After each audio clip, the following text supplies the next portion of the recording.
So they did as he wished, and when Tom Thumb had taken leave of his father, they set off all together, and they travelled on until it grew dusk, and the little fellow asked to be set down a little while for a change, and after some difficulty they consented. So the man took him down from his hat and set him in a field by the roadside.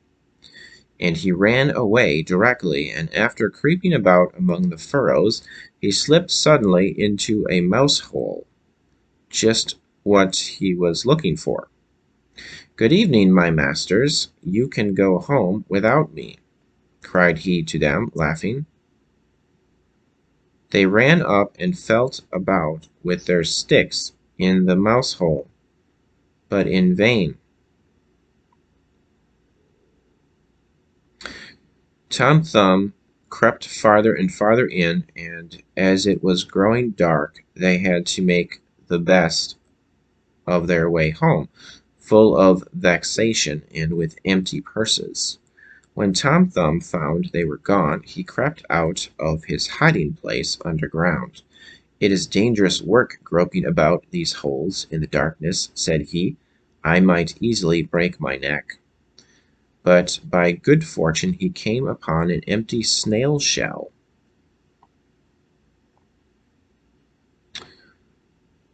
"That's all right," said he. "Now I can get safely through the night." And he settled himself down in it. Before he had time to get to sleep, he heard two men pass by, and one was saying to the other, "How can we manage to get hold of the rich parson's gold and silver?" "I can tell you how," cried Tom Thumb.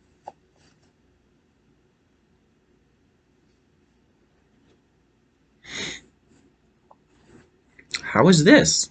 said one of the thieves, quite frightened. "I hear someone speak." So they stood still and listened, and Tom Thumb spoke again.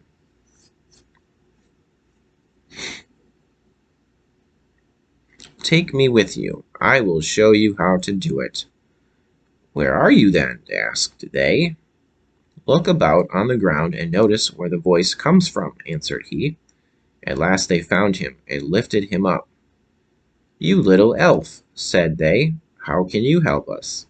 "Look here," answered he, "I can easily creep between the iron bars of the parson's room and hand out to you whatever you would like to have." "Very well," said they, "we will try what you can do."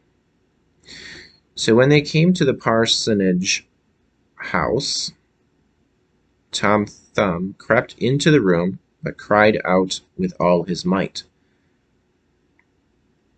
"Will you have all that is here?" So the thieves were terrified and said, Do speak more softly, lest anyone should be awaked." But Tom Thumb made as if he did not hear them, and cried out again, "What would you like? Will you have all that is here?" So that the cook, who was sleeping in a room, heard it, and raised herself in bed and listened. The thieves, however, in their fear of being discovered, had run back part of the way, but they took courage again, thinking that it was only a jest of the little fellow. So they came back and whispered to him to be serious, and to hand them out something. Then Tom Thumb called out once more as loud as he could,